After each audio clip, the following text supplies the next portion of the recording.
Hi guys, क्या हो रहा है, कैसे हैं? ठीक है। ये हमारे भाई के बेटे हैं माशाल्लाह सारे आप लोग, ये हमारे फैमिली मेंबर हैं। ये बरकत, ये निज़ाम, ये हैदर अली, ये नादर अली, ये बिस्मिल्लाह, ये हैदर, ये हमारा फौजी,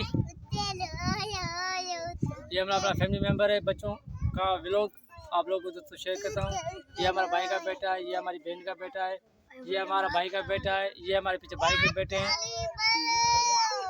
ये हमारा निज़ाम है। निज़ाम हेलो कर।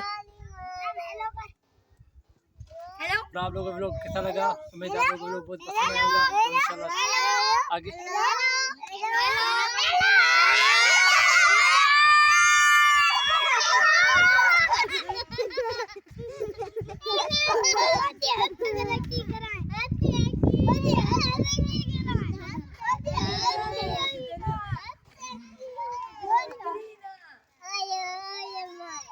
उम्मीद आप लोगों को पसंद आएगा। और चैनल को सब्सक्राइब करें, फॉलो करें और आगे शेयर करें।